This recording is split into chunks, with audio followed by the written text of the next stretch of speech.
जय श्री कृष्ण दोस्तों मनहूस या मनहूसियत अगर आप भारत में रहते हैं तो आपने ये शब्द कभी ना कभी किसी ना किसी के लिए या तो प्रयोग किया होगा या हो सकता है आपके लिए किसी ने ऐसा कहा हो। वैसे बता दूं, ये संभव होता है कि हम किसी इंसान से मिलें और वो हमारे लिए भाग्य लेकर आए अपने ज्ञान या अपने तेज की वजह से, क्योंकि जब कोई पवित्र आत्मा हमारे जीवन में आती है तो वो कईयों का उद्धार कर जाती है। और हाँ, यहाँ आत्मा से मेरा मतलब जीवित व्यक्ति से ही है। आप किसी भी प्रकार के अंधविश्वास में मत पड़े। तो अब आते हैं टॉपिक पर। क्या ये भी संभव है कि कोई व्यक्ति हमारे लिए हमारी जिंदगी में मनहूसियत लेकर आए, मतलब कि एक व्यक्ति हमारे जीवन में आए और हमारा पूरा का पूरा जीवन ही उथल पुथल हो जाए? क्या ये संभव है? और अगर ये संभव है तो क्या है इसके पीछे का वैज्ञानिक कारण? तो चलिए आज इस प्रश्न का उत्तर ढूंढेंगे श्रीमद् भगवत गीता और एक मजेदार कहानी से। और हाँ, अगर आप इसी तरह संपूर्ण गीता को कहानियों और उदाहरणों द्वारा समझना चाहते हैं तो डिस्क्रिप्शन और फर्स्ट कमेंट में दिए गए लिंक से मेरे द्वारा लिखी गई श्रीमद् भगवत गीता को खरीद सकते हैं। तो चलिए अब आते हैं कहानी पर।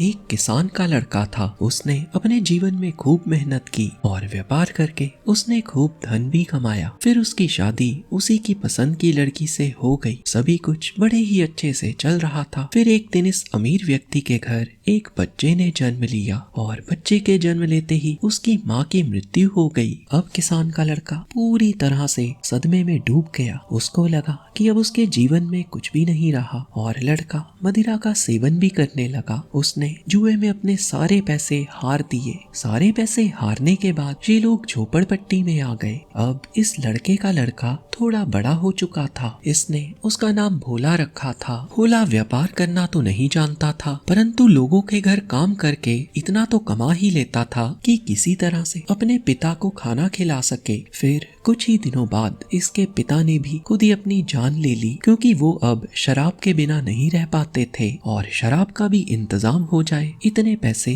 भोला कमा नहीं पाता था। भोला ने अपना कर्तव्य निभाकर अपने पिता का अंतिम संस्कार किया और फिर उसी झोपड़पट्टी में अकेला रहने लगा। लड़का अभी भी पैसे तो ज्यादा कमा नहीं पाता था, परंतु लोगों के घर काम करके किसी तरह अपना गुजारा तो कर ही लेता था। फिर कुछ दिन बाद इनकी नगरी में बाढ़ आ गई। नगरी के सभी लोग परेशान कि जाएं तो जाएं कहां। सभी के कच्चे घर बाढ़ में बह गए। लड़का अब फिर से बेघर हो गया। तो गांव की एक औरत सब लोगों से भोला की तरफ इशारा करके कहने लगी, ये सब इस लड़के के कारण हुआ है। इसके जन्म के समय ही इसकी माँ की मृत्यु हो गई। इसका नाम भोला है, परंतु ये शैतान है और जो बाढ़ यहाँ आई है उसका कारण भी यही है। जब ये अपने घर से बाहर आया सभी के लिए मुसीबत लेकर आया और यही अपने पिता की मृत्यु का कारण भी बना। ये बच्चा पूरी तरह से मनहूस है। भोला को कुछ भी समझ नहीं आया कि हो क्या रहा है, परंतु भोला डर गया। गांव के लोगों की भीड़ उस बच्चे की ओर बढ़ रही थी तो वो डर के भागने लगा और भागते भागते वह राजा के महल के बाहर खड़ा हो गया। लोगों ने राजा से शिकायत की कि आज पूरी नगरी इस मनहूस के कारण परेशान है, कुछ तो इसका किया जाए। पहली नजर भोला पर पड़ने पर राजा के मन में उसके प्रति दया भाव उत्पन्न हुआ। फिर राजा को अपने गुरु की बात याद आई। राजा के गुरु ने उसको एक बात समझाई थी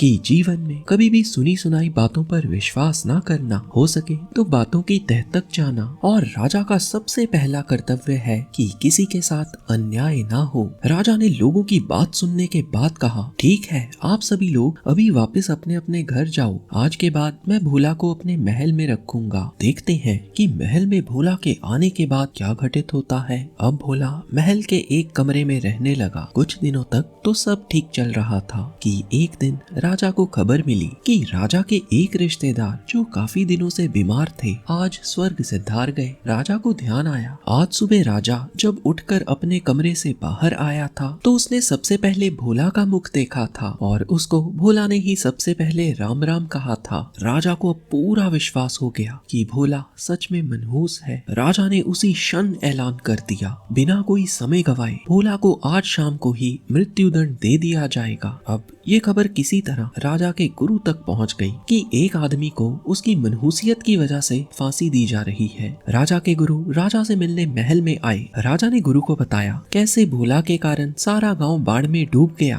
और आज सुबह भोला का मुख देखने के बाद ही राजा को ये बुरी खबर मिली। गुरु ने राजा को डांटते हुए कहा, भोला मनहूस नहीं, मनहूस तो तुम हो राजन। राजा को गुरु की बात कुछ समझ नहीं आई तो गुरु बोले, आज सुबह ही भोला ने तुम्हारी शक्ल देखी और आज ही उसे मृत्यु दंड मिलने वाला है, तो भोला के लिए तो तुम ही मनहूस हुए। ये बात सुनकर राजा के पांव के नीचे से जमीन खिसक गई। सच भी है, अगर राजा ने सुबह भोला का चेहरा देखा तो भोला ने भी तो सुबह राजा का चेहरा देखा। गुरु ने राजा से पूछा, जितने दिन भोला महल में रहा क्या तुम्हें कोई अच्छी खबर नहीं मिली? राजा को याद आया, इन्हीं दिनों राजा के एक रिश्तेदार के घर एक लड़के ने जन्म लिया था। अब गुरुजी ने राजा को समझाया, हर व्यक्ति अपने ही कर्मों का फल भोगता है और कोई भी व्यक्ति मनहूस नहीं होता। सच तो ये है, भगवान बिना बात के किसी भी व्यक्ति को हमारे जीवन में नहीं भेजते। कोई हमें मिला जिसके कारण हमें नुकसान हुआ, वो तो हमारे ही कर्मों का फल है। और जैसे ही तुम किसी को मनहूस बोलते हो, उसी क्षण तुम श्रीमद् भगवत गीता के 6 अध्याय के 30 श्लोक का उल्लंघन करते हो, जिसमें श्री कृष्ण कहते हैं, जो योगी सभी प्राणियों में ईश्वर को देखता है, मैं उससे कभी नहीं जुदा होता। स्पष्ट है, भोला ने अपने कर्मों का भोगा, बाकी सब ने भी अपने अपने कर्मों का ही भोगा।